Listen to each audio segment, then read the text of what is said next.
Well, good morning, everybody. It's December 2nd, number 2, December 25th, December 2nd, 23 days to go. That's 3 weeks and 2 days. Ouch. Ooh, I thought Thanksgiving came and went pretty fast. This whole rocketing through these holidays pretty fast. All right, so what's going on? Well, the biggest thing that's going on, I'm sorry to say, I switched computers. I'm using this screen right here. But the biggest news is right here, which is, quite frankly, no surprise to me. That during the campaigns of Democrats versus Republicans and the Biden administration and Kamala Harris essentially not being a very good candidate. I think that was her problem. She never went through a primary. She never got a single vote. When she ran for president, she was the first to drop out. And then, she basically she was anointed, to be the Democratic contender with regards to Democrat versus Trump. So, she's just a terrible candidate. She couldn't answer any questions. She's, came off as not very worldly. Didn't sound like she had a grip on what our problems were. Her idea of a closed border is with the door wide open, for years. 3.5 years, doors are wide open. And according to government statistics, we've got 10 million that have come through the border and that does not include gotaways, which experts seem to think that's about 20%. Well, that brings it to 12 million. A million here, a million there. All of a sudden you got a problem. Okay, well, Biden said all during the campaign that he would not pardon his son, Hunter, for all the, tax evasion and, influence peddling. He was selling dad's influence and creating, according to House reports, $20 or $30 million worth of money that went directly to the Bidens. And no one paid. Number one, it's not legal to do that. It's called conspiracy. It's not a good thing. To sell influence. It's corruption. It is corruption of the worst kind. Anyway, public corruption for Democrats is just another, bad day. Anyway, so during the campaign, when Biden thought he was running for office, and went around and campaigned all over the country and got, I think upwards of 14 million people in the primaries voted for him to be the presidential contender in the 2024 election.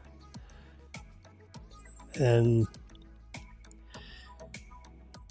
he said, no, I'm gonna go by the jury's, the judges and the jury's verdict on, on him, Biden, serving time or whatever the punishment would be for his role in creating this money that got distributed all over the family.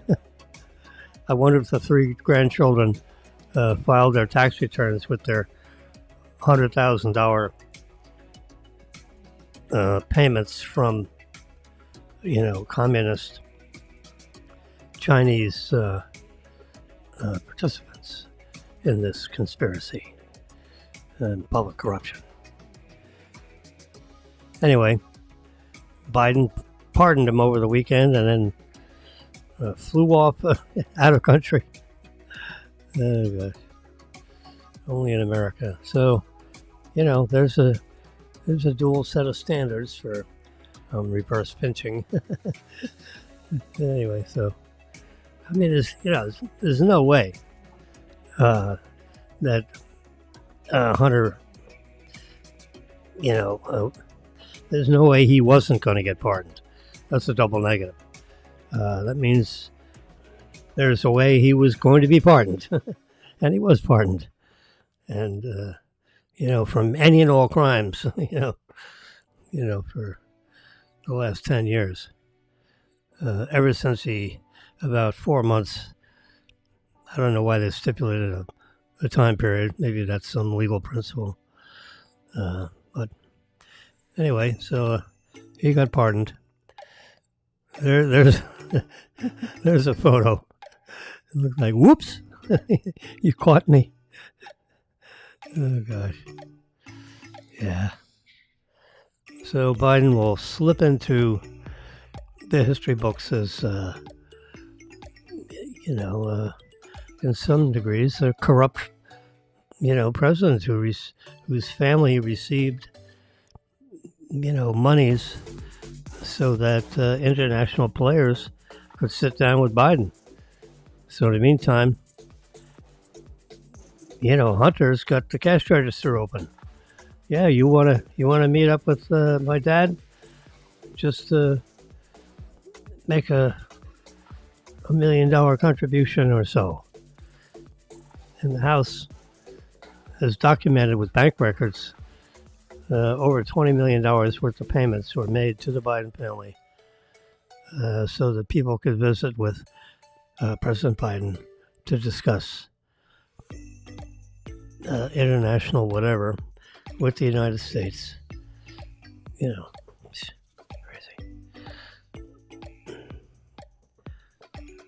Talk about something that's indictable with a,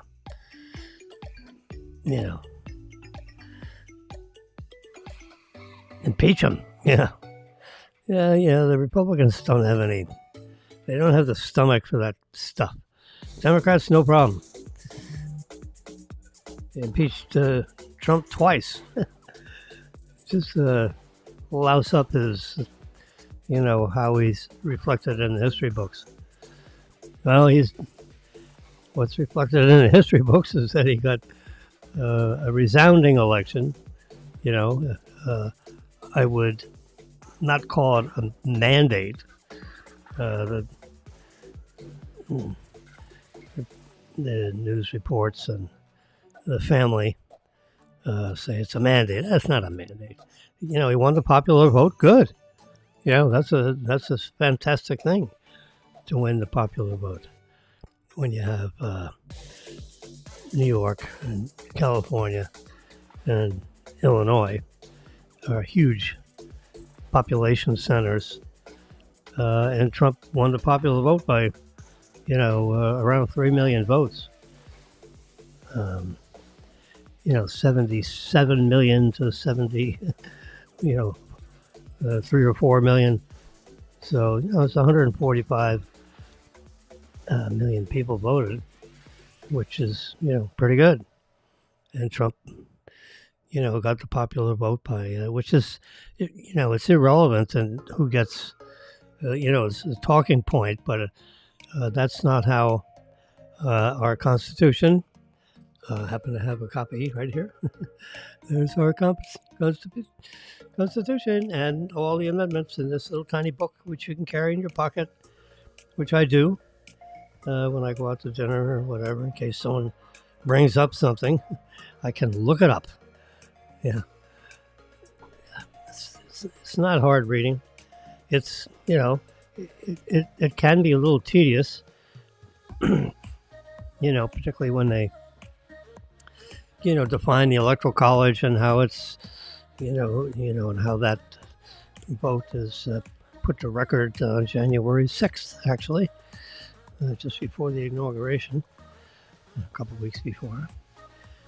And anyway, so Trump got what, 312 electoral votes? You need 270. So that is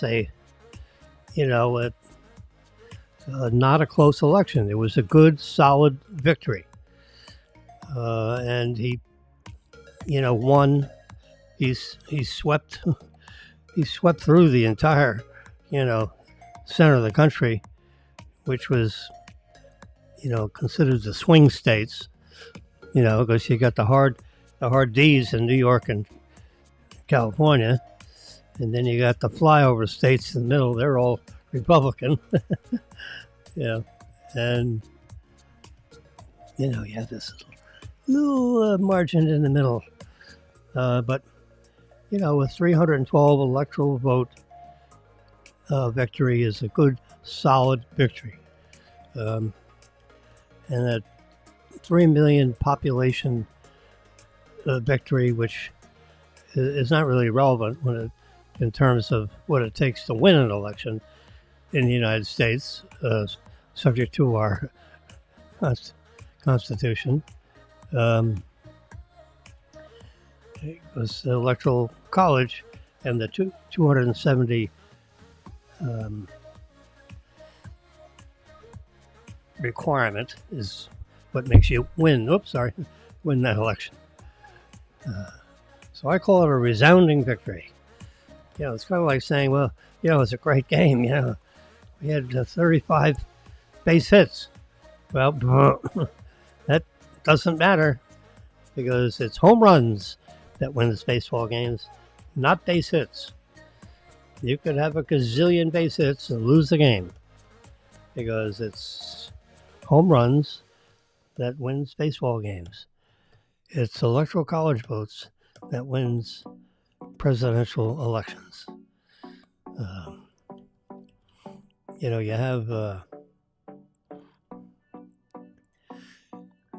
when you add up, it's like 435 total.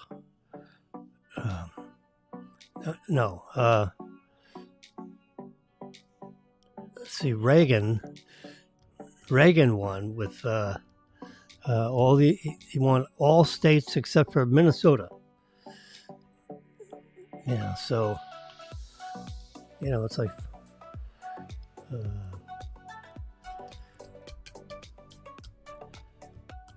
520. I guess it should be the number of electoral votes, like 218 to 217. What do you got? That's 435. That's it. Add them together. It's 435.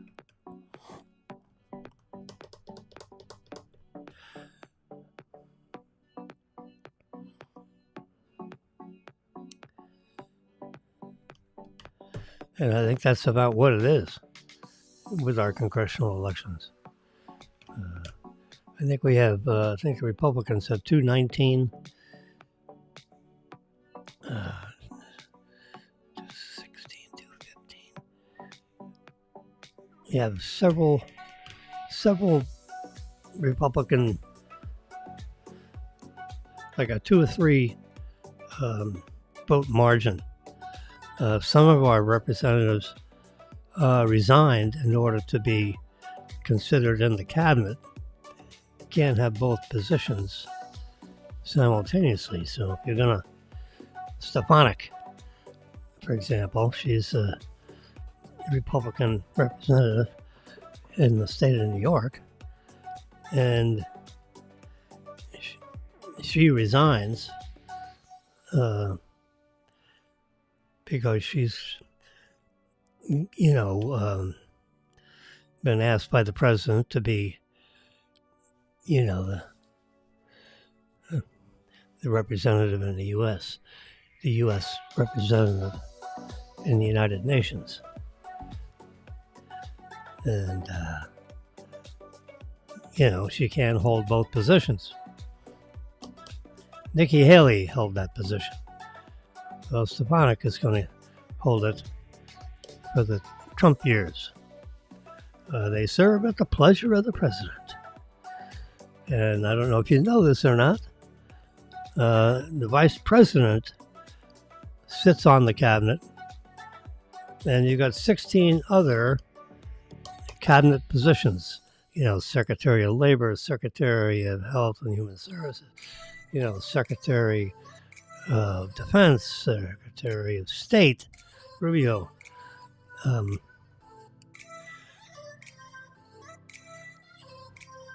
All of those positions, except for one, serve at the pleasure of the president.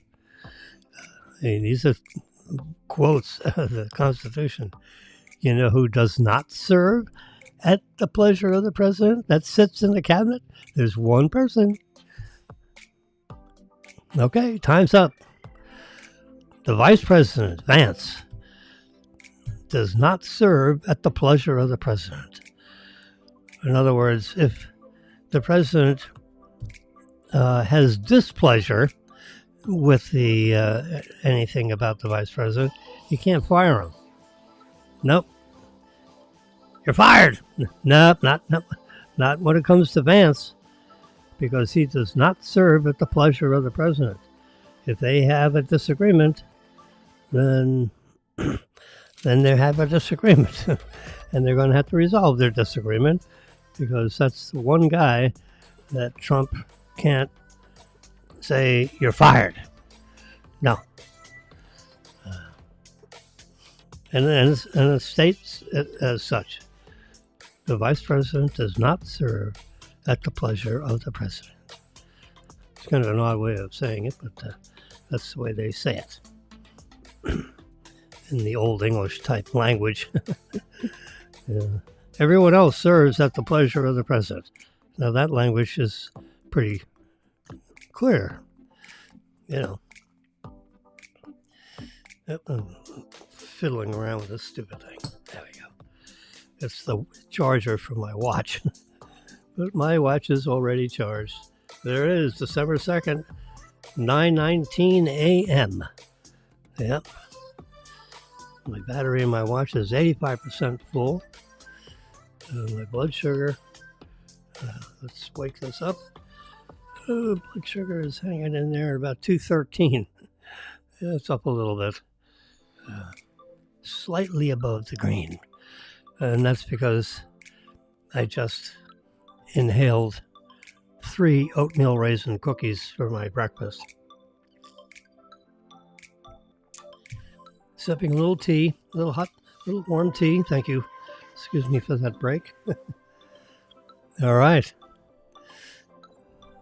Hunter Biden now does not have to worry about,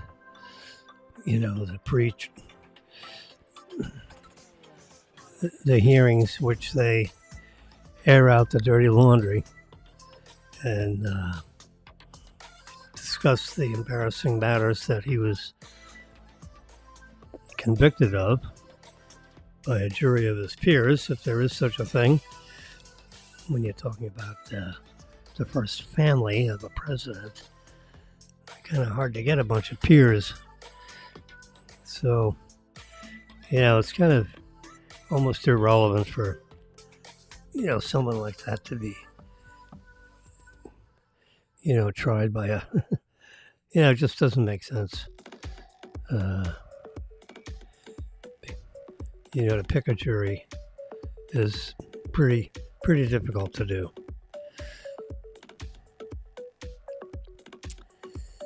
Well, You know, with the state of affairs that we have and the wars that are going on, and in Israel and Russia versus the Ukraine, it looks like the Saudi is pivoting to Iran. Now, it's interesting what that means, but a senior fellow for Mideast and African Studies seems to think that the Saudis are pivoting to Iran. Could they normalize relations? And I don't know what Saudi, other than I'm not too sure what Saudi Arabia could contribute to the well-being of Iran, other than the fact that everyone hates Iran. That maybe Saudi Arabia is hating Iran less. I tried to read, I read the article, and it really didn't say much about what that meant. And me not being very well briefed on, Mideast affairs, I know that under the Trump administration, his previous administration, and I think that's echoed currently, is that he tried to keep the Saudis in line with the United States, and basically, put out some blind threats that if you deal with Iran, he basically told China, if you buy Iranian oil, then we will not allow you to export into our country. That's a pretty serious statement, because we import billions and billions of dollars worth of stuff that's made in China. I mean, listen to this: 85% of everything that's sold in Walmart is made in China. 85%. Made in China, everything. Oh my God. Yeah. I remember when I was a kid,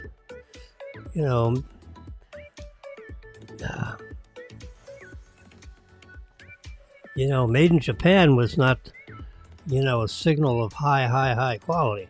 A young kid. And then, neither was made in China. But, that changed all of a sudden, not all of a sudden, but over a period of time,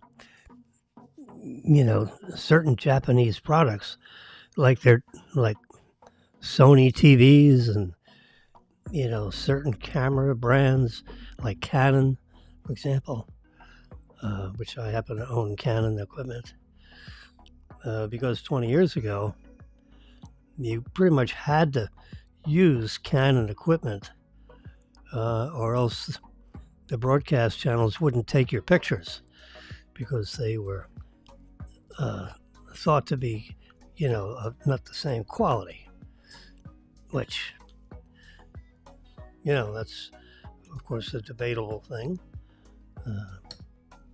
There we go.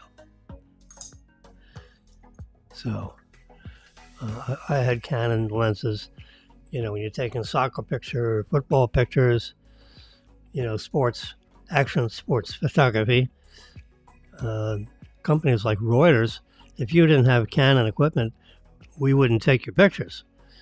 I was told that by a Reuters press guy. If you want to sell your pictures to us, you need to have Canon equipment.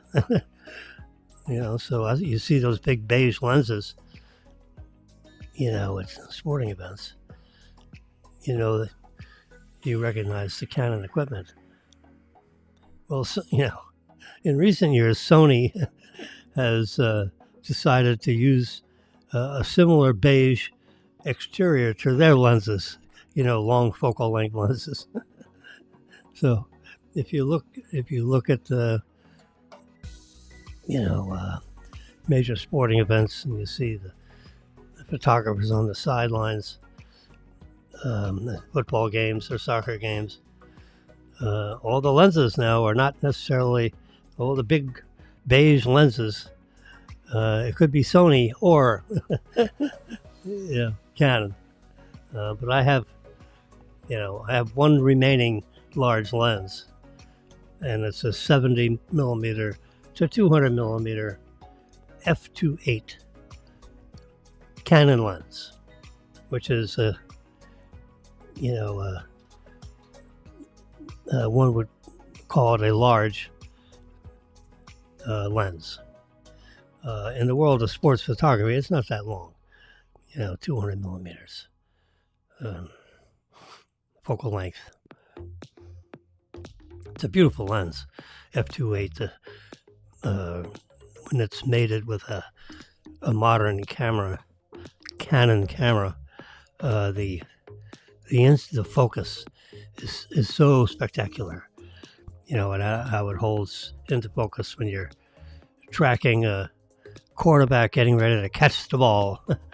You catch it in fine focus, with those beige lenses coupled to Canon cameras. There's hardly anybody that has better focus tracking than Canon. All kinds of modes, so the guy could be running across the field and you track it with your camera, and the background is blurred, but the receiver is in super fine focus. That's what happens with Canon equipment. There's a mode that you select, mode 1, 2, and 3. So you have to have the right mode on the lens if you're going to be tracking across like that, as a receiver is running to catch the ball. Yeah. Now, when you're an experienced sports photographer, you know exactly where that mode switch is. Yep. Mode 2. Yeah. You'd have it in mode 1 if you don't have a lot of movement in the lens. For example, the 70 to 200 lens that I have is a perfect lens for portrait photography. So you put your camera up on a tripod, and then your subject is, you want your subject, 15 or 20 feet away from the camera, so that the camera, doesn't intimidate the person that's being photographed. And then you can trigger the camera, with a remote trigger. It could be electronic remote. Yeah, you have a little button deal in you can trigger it with your iPhone. Matter of fact, there's a very nice iPhone app that couples to the Canon camera, and you can actually see in your iPhone what the screen sees. If you were standing behind the camera looking through the viewfinder, you have the iPhone is like a remote viewfinder, and you can trigger the shutter from the iPhone, and you could be standing right in front of the model, not blocking the camera, and trigger the camera from the iPhone app, which is really quite spectacular and convenient, because you could be making friends with the model and say, how about throwing us a little smile? Click. You don't have to run back behind the camera and do it. But if you have a 70, 80, 90, 100, 150 millimeter focal length, with the zooming, so between zooming the lens and having the camera on a tripod 10 or 15 feet away from the model who's sitting on a stool, for example.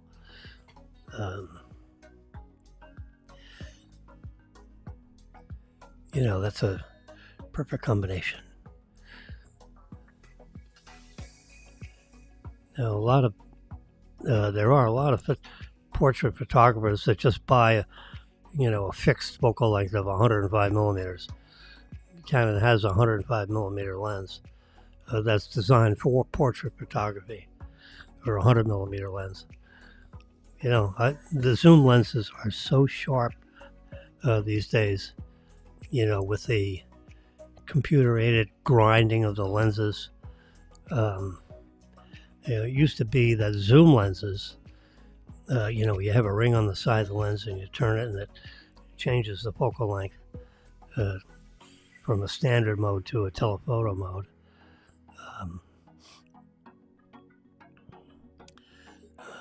Not so as of about 20 years ago.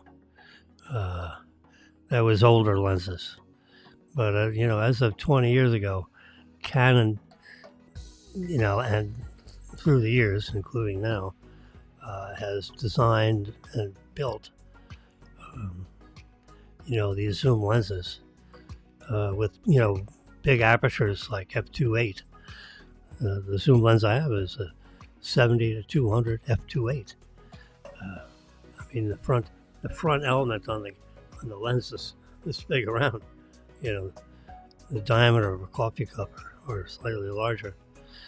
85 millimeter filter attachment, if you were so inclined.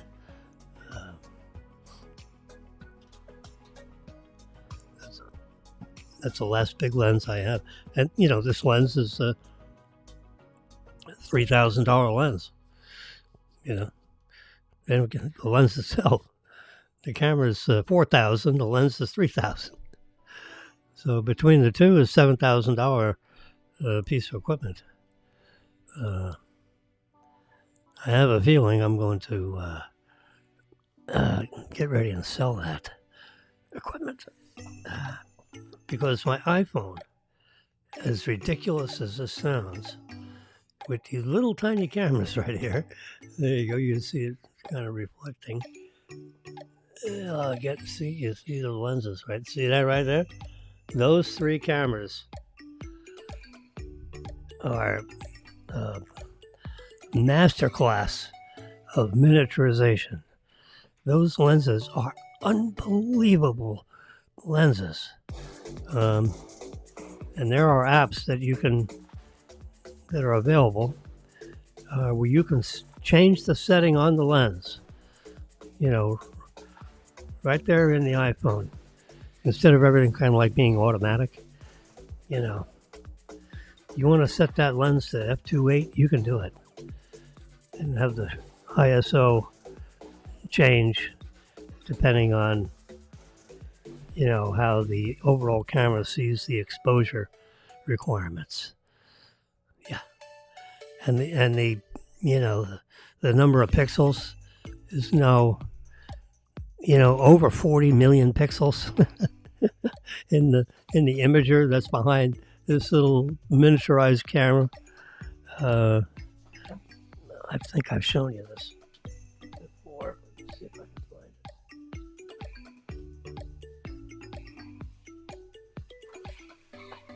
find it. Sorry, I moved it. But I have a bracket.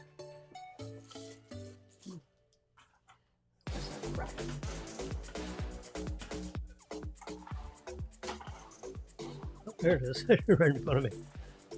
Here's the bracket. You see this thing right here? It's it's made by Newer. Sorry, I'm away from the microphone. It's made by Newer. I'm trying to figure out how to.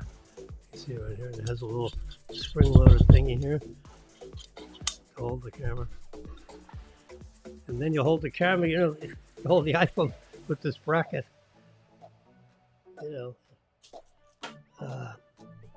So if I ever wanted to take really good, steady pictures and use all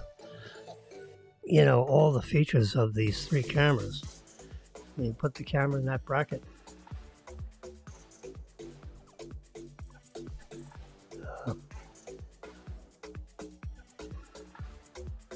It's amazing for like videos. This is, super heavy duty bracket. The whole shoot match. Plus, it's got handles on each side. There's a bracket, top and bottom. If you want to have a boom microphone instead of using the microphones that are in the iPhone, which are also quite spectacular. It's amazing, the Apple engineers, they design everything in California, and they're manufactured, elsewhere. I'm sure Trump is going to try to encourage that Apple, build more factories here in the United States instead of China, and give him, special tax treatment if you'll do that. You bring the factories into the United States. Number one, that you get some advantages of the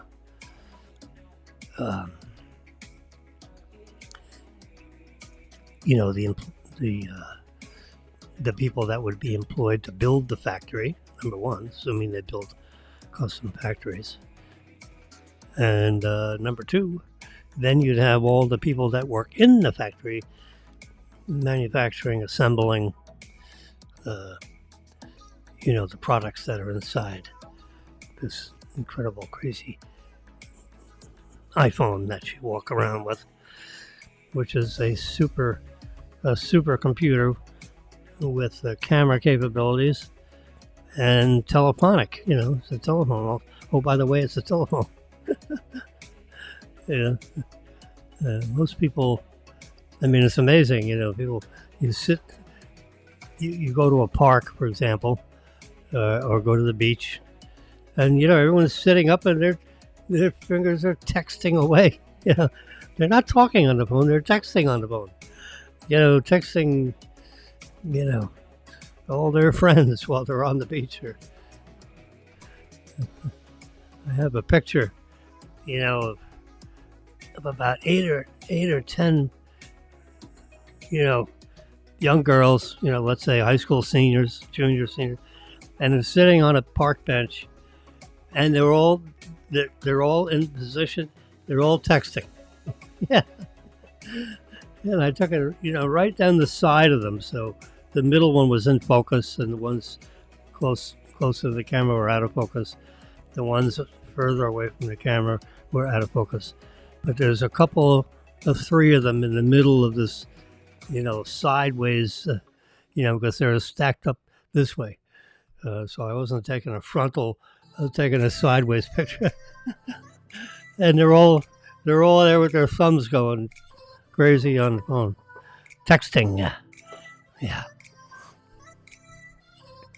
And guess what? Artificial intelligence is all over the iPhone. Artificial intelligence has been around for 20 years. It's just the application has become a little more elaborate in that these big, huge centers, you wonder why, they require these huge processing networks to deal with artificial intelligence. Well, if you're let's take a simple question. Let's say you throw out a Google search. Okay, which company in the world has the most assets, the most net worth? Who is the leading company with the highest net worth? So what Google does, simplistically, is it goes out there into the world of knowledge, and it reads every newspaper, it reads every encyclopedia, it reads every financial report that all the companies of the world throw out there for publication, and all the financial statements of private companies that voluntarily gave up some financial information to the public. So, in order for this to work, it has to work quickly. Oops. Sorry, Marilyn's iPad was ringing. People, these people are starting to dial the data line number that's inside iPads, which is crazy. Anyway, so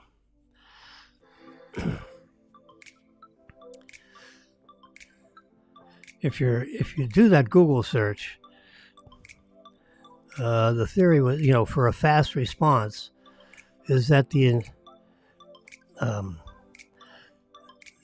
entire book of knowledge has to be open, live information, so that when you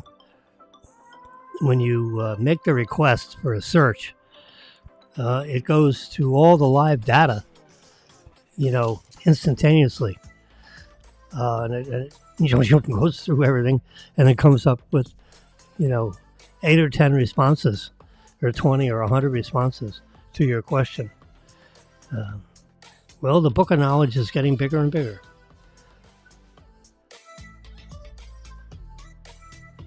So, in order to have all this information live, just imagine every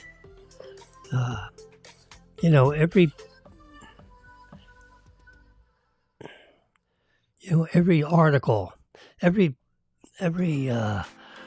when you write a thesis, when you're going for your doctorate degree and you write a thesis, that all the theses that have been written over the last 100 years have to be open and live data in the memory. Everything in the Encyclopedia Britannica, every sentence, every word of every letter of the alphabet. Like you have the letter S, that was always the biggest, the biggest, I used to read certain amounts of the Encyclopedia Britannica when I was a youngster. I liked World Book Encyclopedia better. As a 9-year-old, I really liked the World Book because the illustrations were better. This is ridiculous, but the paper was better when you turn the pages. Encyclopedia Britannica, it was like Bible page. It was really thin, like onion skin paper, and you could, with lack of opacity, in the world of printing, opacity has to do with, if you have good opacity, it means that you couldn't see the page that was printed on the back through the paper. So you're seeing a faint image of what's underneath your page before you flip it, right? So if you have a high degree of opacity, it means that the paper is, has more density, is perhaps thicker. Yeah. And I like that slightly thicker paper. That was glossy, semi-glossy paper. So the images, the printing was real fine. There's no pixelation of the typeface, for example. When you look at the letter A, it was, really rounded, Anyway, and the photographs, the images, the drawings, the graphics was super fine in color, with good captioning. And anyway, I like the World Book better. And the Encyclopedia Britannica was, a little more precise, more answers to more questions, so to speak, if you were doing research. Anyway, as a 10-year-old, I liked World Book better. And but I remember letter S. You pull out that volume of the World Book Encyclopedia, and it was the thickest one. It was right next to T, and T was relatively small. It was like a 1-inch binding, but the letter S is like 2.5-inch binding. Yeah. I used to just pick up a volume and just start at the beginning and go through it, all of it, every single item. And you learn about things that, you didn't know, before you read it. Sometimes I have to read it a couple of times to digest whatever the heck they were talking about. But that's what gets your brain working, you exercise your brain by reading. It's an outstanding tool to exercise your brain. Anyway, here's a story. Warren Buffett,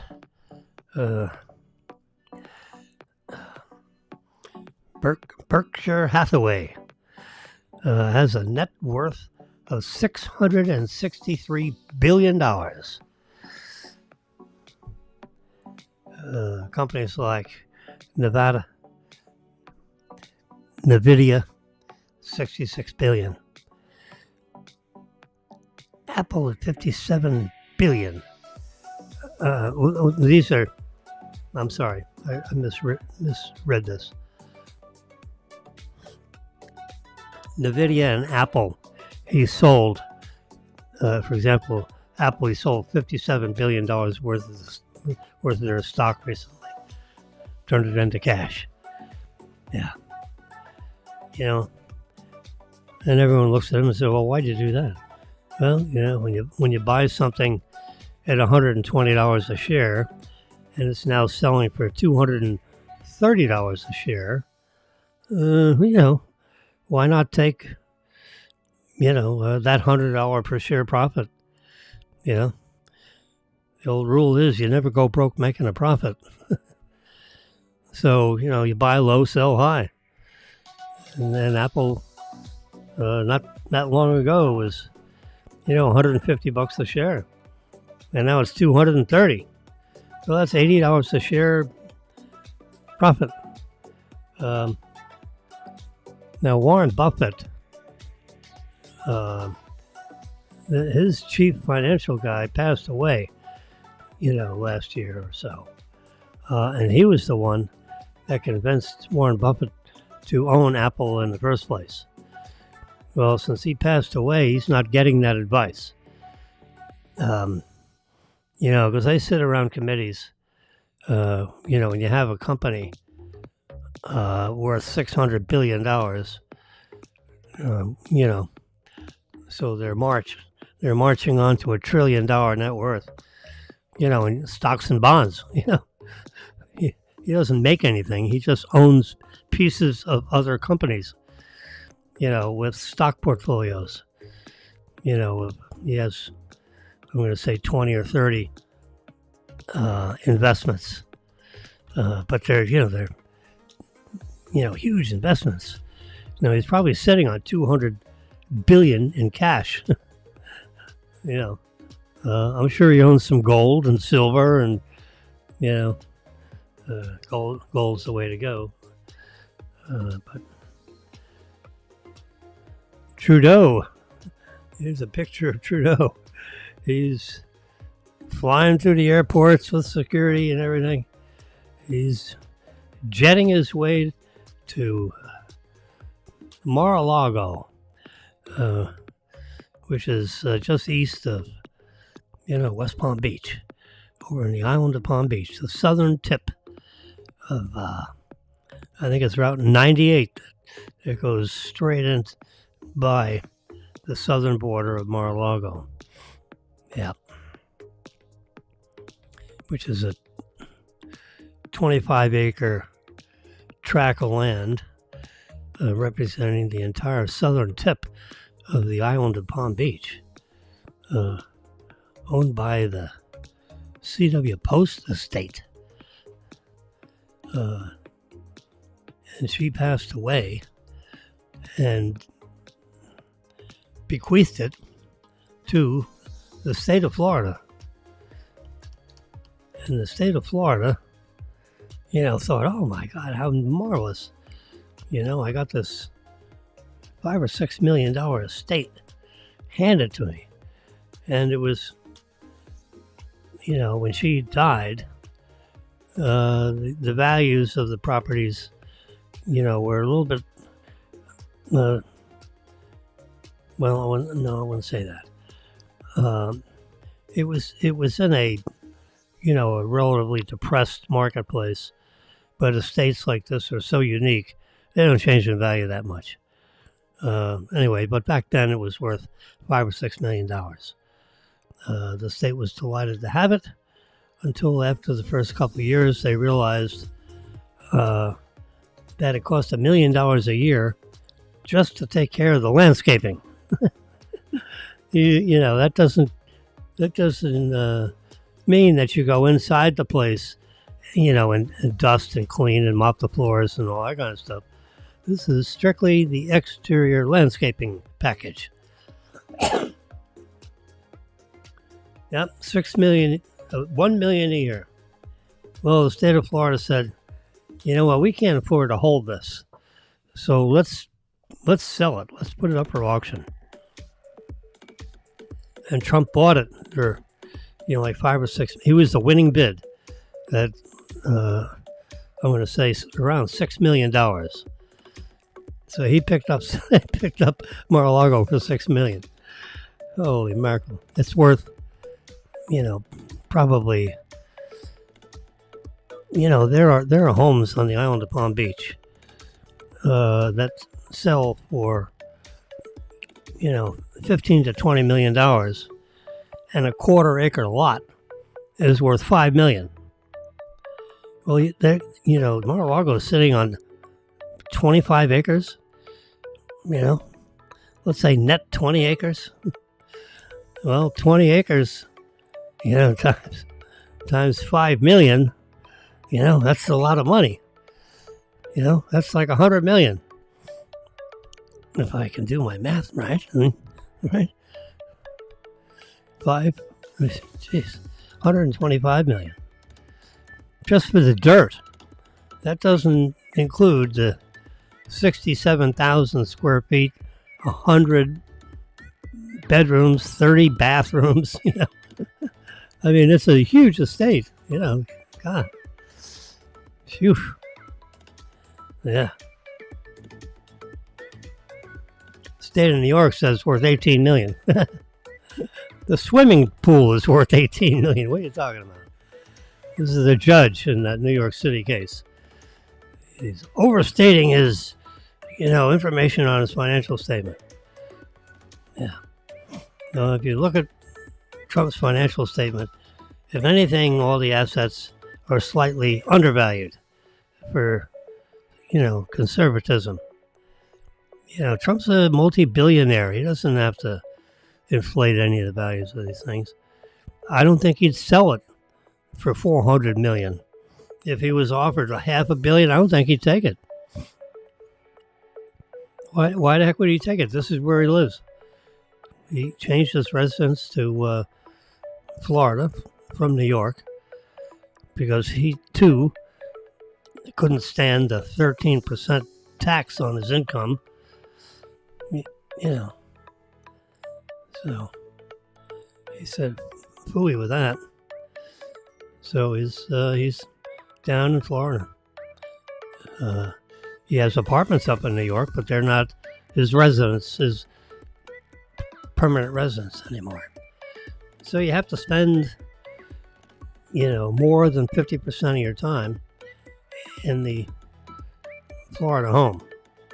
In other words, you can't just call the Florida home his residence and then live in, in New York, in Trump Tower there for 200 days out of the year.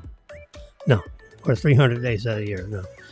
You actually have to spend 181 days or whatever it is, in Florida to qualify for that to be your permanent residence. Now, I wonder if, so there must be some provision that,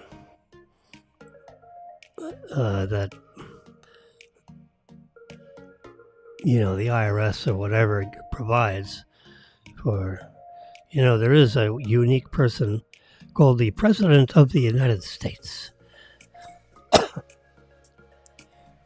So you have the White House, and he's supposed to live in the White House. And he generally does live in the White House. But he also visits, places all over the world. He's traveling, quite a bit in Air Force One, There's probably 100 days out of the year that he's, traveling around the world. That's a guess. So therefore, what is his permanent residence should be the White House in Washington, D.C. So I guess that's just the way it is. He gets paid $100,000 every 3 months. It's a $400,000 salary.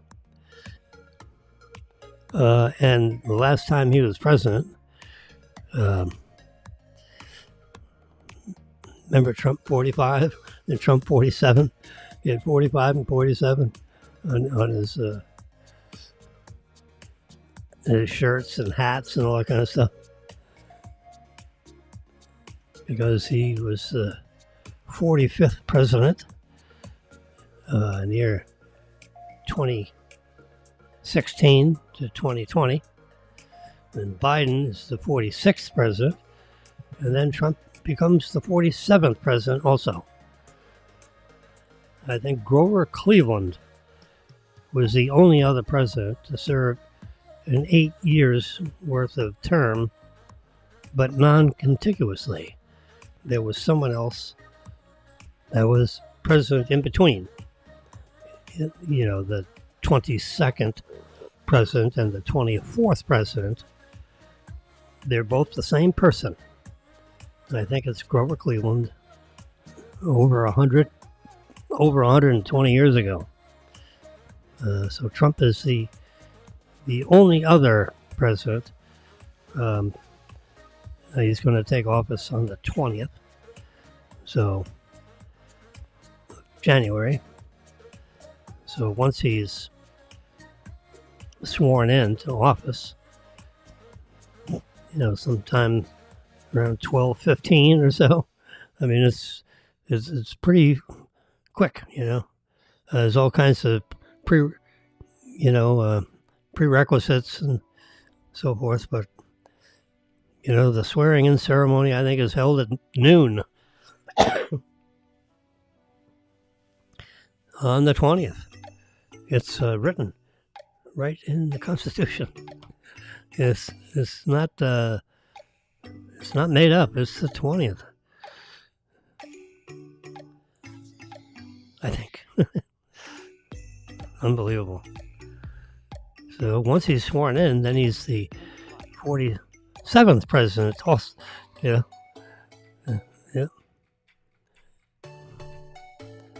And then hits the fan. A whole bunch of executive orders, which are being typed out and formulated right now by the, you have the transition team. Well, the transition team is also preparing all these, they're not only screening all their candidates and giving backup information to the Senate as it's requested, and coordinating all the staffs that have to, it's amazing, amazing switch of power, because there are, several hundred important close appointments that are managing ultimately millions of other government employees. There are 4 million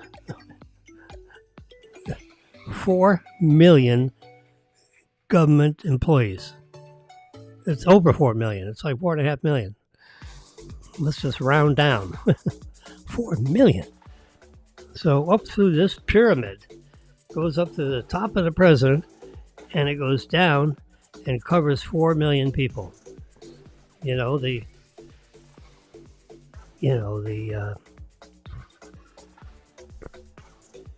Pentagon, our military, the Secretary of Defense. If you were to look at the pyramid of people that controls, the Army, Air Force, Marines, I mean, it's there's 1 million people there of the 4.5 million. Just our military. You got 35,000. In South Korea, you got 25,000 in Japan.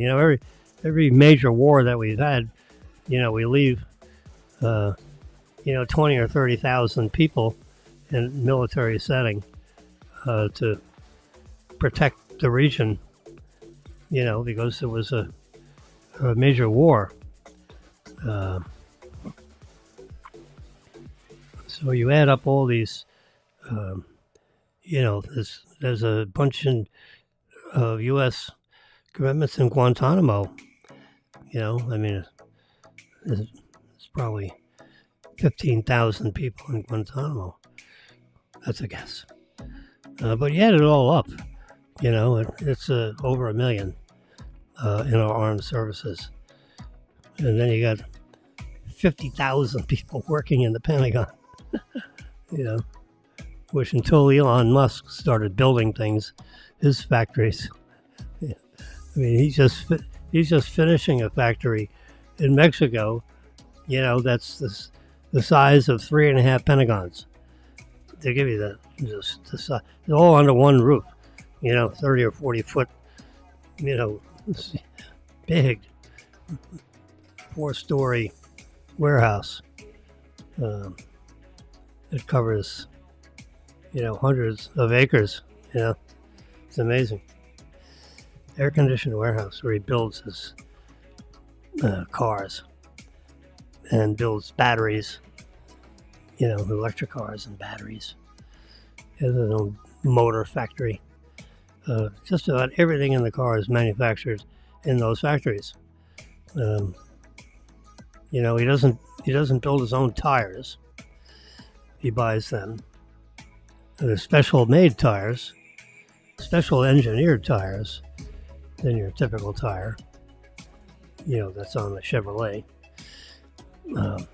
Because there's no gasoline engine, which makes a whole bunch of noise.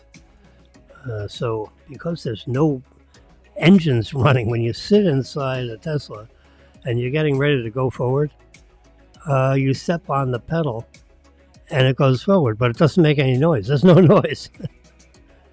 It's like riding a golf cart. When you ride a golf cart, you're sitting in a golf cart and you just press the accelerator pedal and you start going forward. There's no noise, with an electric golf cart. Now, in a lot of hilly territories where they have golf, the motors in the golf carts are gasoline engines. For some reason, I guess the gasoline engine has a little more power. Now, you have more powerful electric motors, but then again, you have to have, enough battery energy to be able to survive a couple of rounds of golf without having to recharge. I think, electric golf carts, they're cycled, for 18 holes worth of golf, and you got enough golf carts, in circulation in a particular golf course scenario. It's amazing, but since the Tesla car does not have, a 6 or 8 cylinder engine up front, that's a gasoline engine that is always running at least 1,000 RPM. You take your foot off the accelerator pedal, the engine doesn't go off. It runs down to 750 RPM and it's still chugging along, powering the air conditioning compressor and so forth. An electric car, no. When you're not moving, that engine, stops running, or it's only one item that's spinning. Whereas in a gasoline engine, you got 3,500 parts. The pistons, the piston rings, this, that, the bolts holding it together. I think there's 3,500 parts in an internal combustion engine. An ICE engine. Internal combustion engine. ICE. ICE. Yep. So Tesla designed different tires that were particularly quiet on road noise, because that's one of the major noises that Tesla handles to protect the people in the cabin, so you wouldn't hear all this road noise. Well, they re-engineered the tires so that they don't produce a lot of road noise, or less road noise than a standard Michelin tire these days. Anyway, so we have all-weather, I think they're Michelin tires on our Tesla. Yeah. Especially made tires. And the I can tell you this was, we had a 3-year lease on a Model Y. Lease came up and we got another Model Y. Anyway, but in the first one, which we just changed hands in March, so now we're 6 or 7 months into our 2024 Model Y, which is a whole bunch of little improvements. It looks exactly the same as the other one, but boy, I'll tell you what, it drives better, it sounds better, all kinds of, 1,000 tweaks. It made it really a much better car. And it's amazing the strength of the suspension is really quite amazing, because the tires are always in balance. They never come out of alignment. I remember I used to align the tires all the time, to keep them, to get them back on their axis so they're not fighting against you. They're not like this, and the tires aren't like this. They're supposed to be like perfectly locked straight in front, And with the Tesla, the suspensions are real tight, and they don't change. And therefore, the tires, when I turned in the car, the tires looked like they were brand new. And we drove the car for 3 years. No, we didn't drive it, we only drove 20,000 miles in 3 years, instead of the lease provides up to 30,000 miles. No, so we're 10,000 under mileage, which is, a good thing when you're turning a car in. If you're under mileage and everything else is in good shape, that makes for, a more valuable 3-year-old car than a standard 3-year-old Tesla,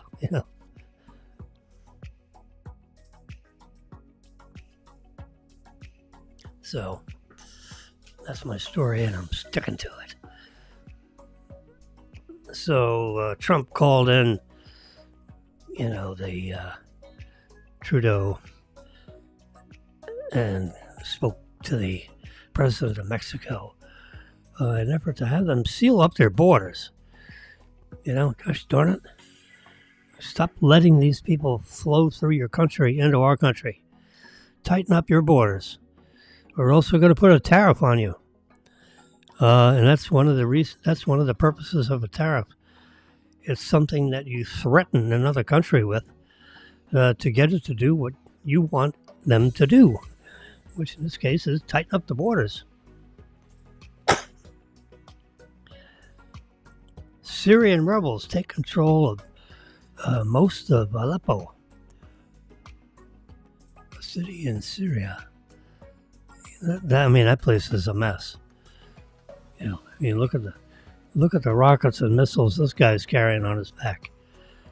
I do a little reverse pinch here. Look at that. We're talking a major. You have that. You're riding in some kind of a vehicle, and that shoulder-fired missile is aimed, shoots at you. You better jump out of that vehicle. Here's the on his left. There is on that shoulder right there is what you shove the missiles into, and then you hit the launch button, and it with the guidance system that's in the nose of those missiles, it hits the window. You can put it right in the window of your car, and then it goes boom, and everything gets vaporized. All right, well, if you want to retire, you can retire in one of these areas with the chi-chi huts,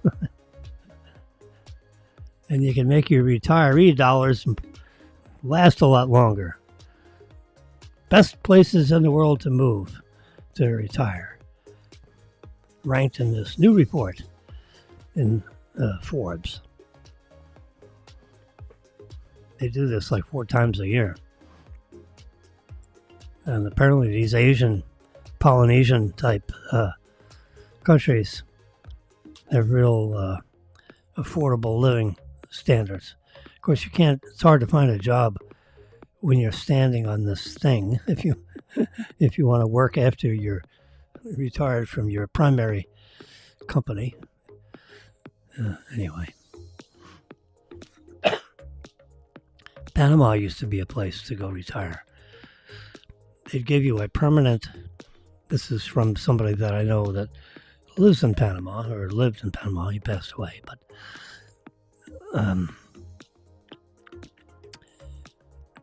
Panama, the State Department of Panama would give you a permanent visa if you agreed to have your Social Security check deposited into one of the Panamanian banks. And their banking system is stable, so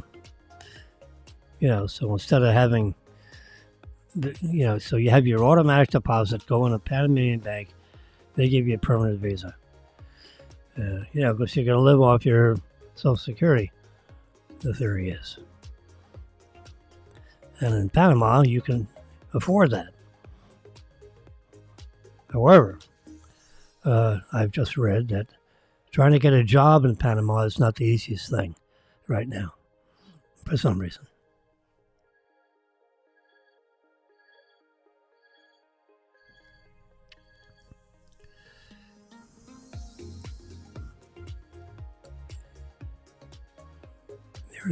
Here's a projection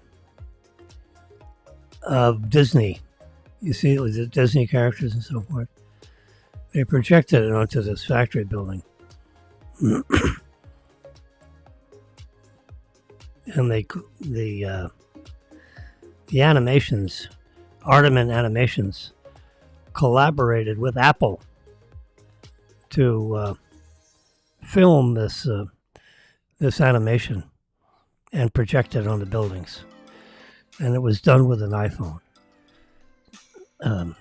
The animation part, not the projection part.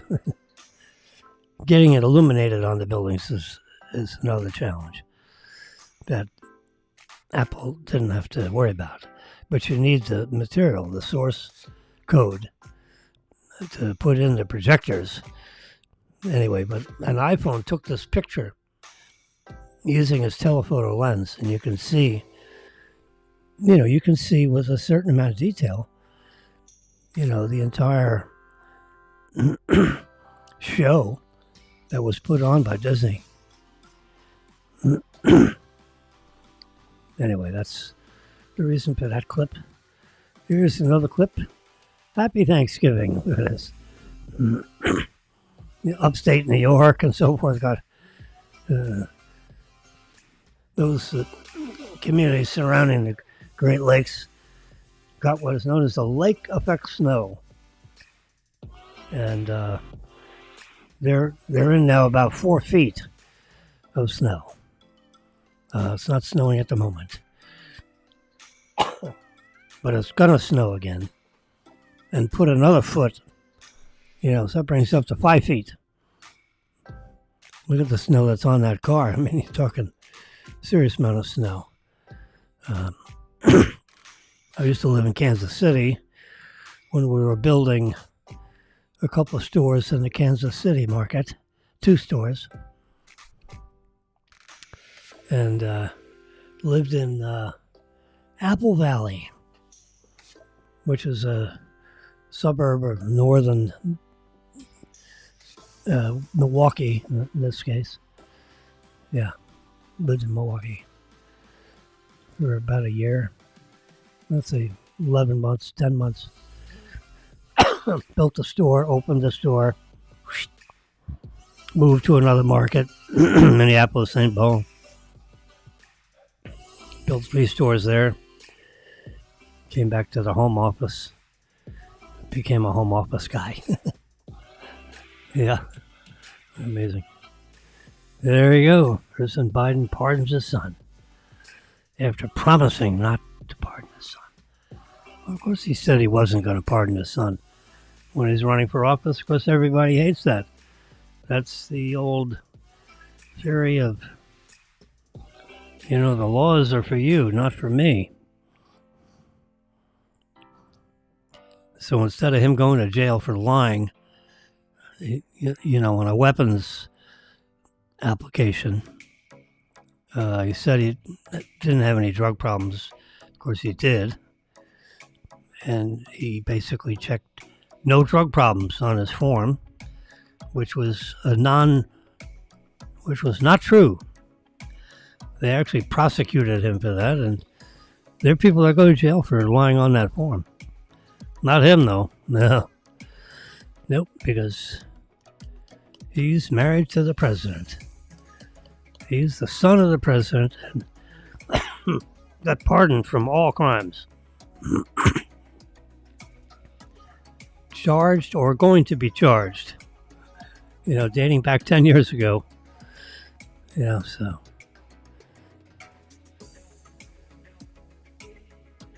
All right, well, it's 6:21 a.m. The news here is, my heart rate was 85. And you can see a chart of my pulse as it's going through, the watch takes your pulse every 5 minutes, continuously. From my Apple Watch here, so every 5 minutes you get the pulse. And I'm pretty sure, let's see, yeah, that's 83% power.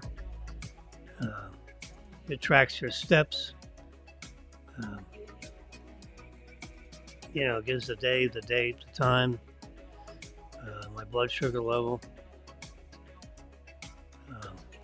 Actually, I have to replace the sensor. It's good for 2 weeks. Then you got to put another one on.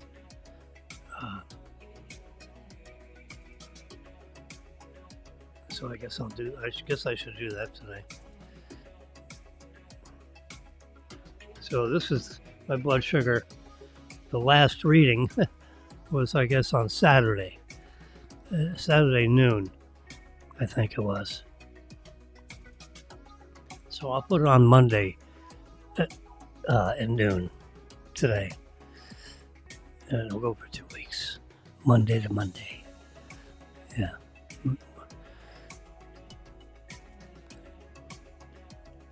I can manage my blood sugar without it, but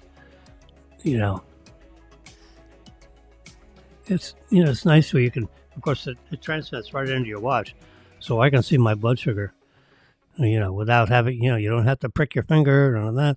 You just put the sensor on your arm or on your, you like it on the underside of your arm. I don't like it there. So I put it, above my waist, right in here. Just stick that sucker right on there. Here's the nice picture I took yesterday evening. Sunset, real low sun sweeping across, lighting up this building. The Boca Raton Resort is where we got married 40 years ago. Can you imagine? Yep. So it's nice to see this building. This is an iPhone picture, and I can keep reverse pinching, and look at that. You can almost look inside those windows. Not a bad resolution.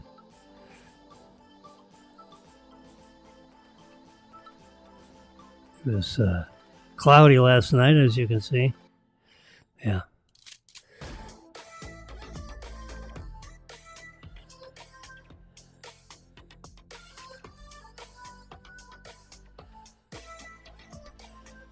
Let's see what else we got going. I think we're...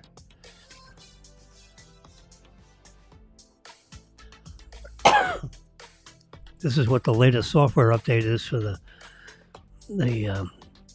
car. It updates its software, a couple times a week. This is software version 243910.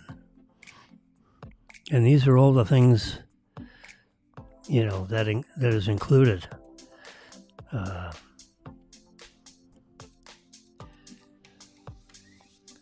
All kinds of improvements. And it also enhances the autopilot mode, which is like a super duper cruise control at the moment. They're trying to get it authorized so that it's full self-driving, like their robo-taxi kind of situation, where you type in your address and the car just takes you to it.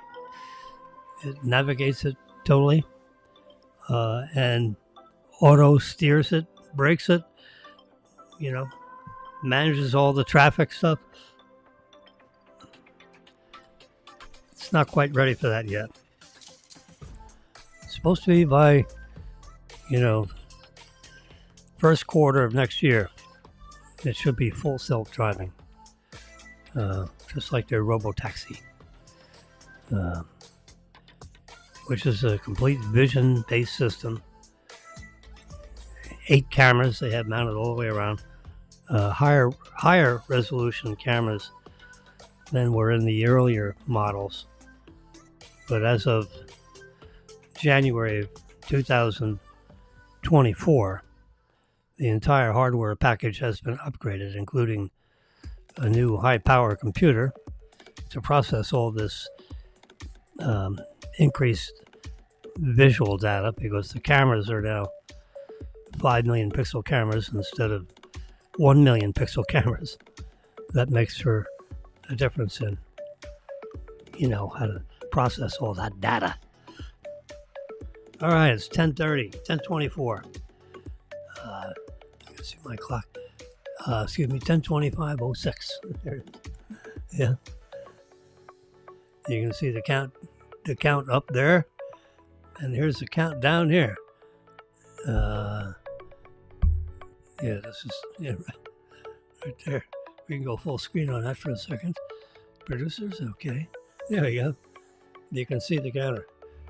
1 hour, 25 minutes, and 15 seconds. Yeah. We came on pretty much on the spot at 9 o'clock. You heard about 45 seconds of the epidemic instrumental, which you hear in the background, which is put it a little louder. Yeah. When you're streaming, this is a broadcast of 3 social networks simultaneously: YouTube Live, Facebook Live, and Twitter Live. W Live. They're all broadcasting this show at the same instant.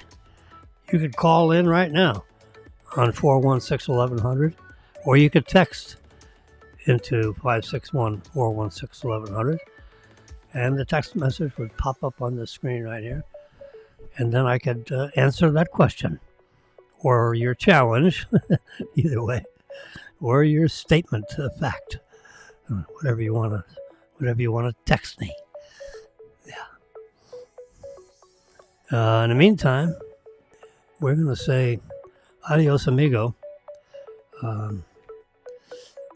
And I'm going to do a little final cleanup in our kitchen here so that everything's fresh and ready to go for later today. And I think I have to figure out a little lunch. One more day on the turkey, and then you gotta pitch it. So if you made a turkey on Thursday, you got Friday, Saturday, Sunday, Monday. You know, tomorrow is your last day on the turkey, and then it has to hit the trash heap because it's, you know, it's like fowl. That's why they call it fowl, because it turns quickly. So, you know, our turkey was up to 165 degrees, moved up to about 170. We took it, once the temperature hit 165, whoosh, take it out of the oven. Now, because it's in, you know, a pan or whatever, it continues to cook. You know, well, I think we cooked at 325 or 350.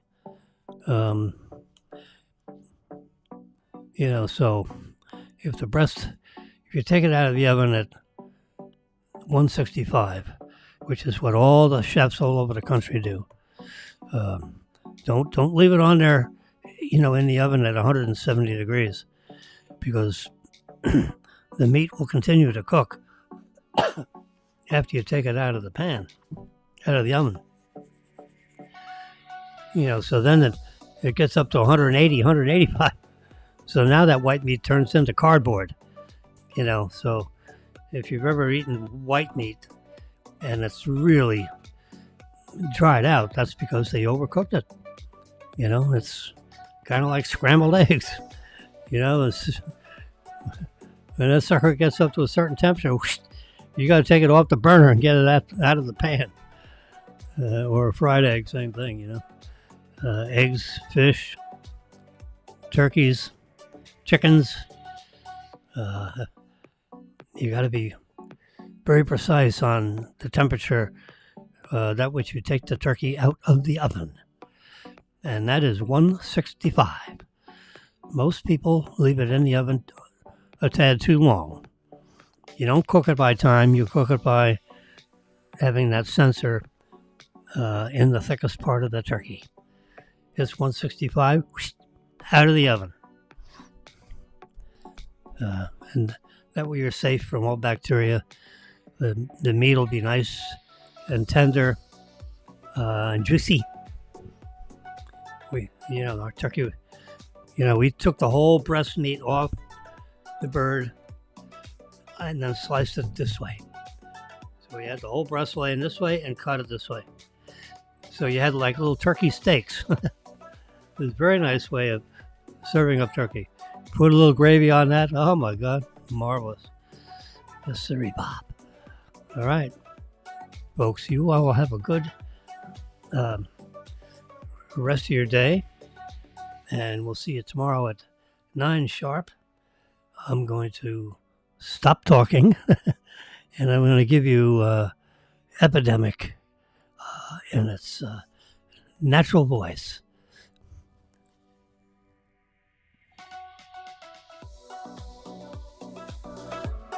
Bye-bye.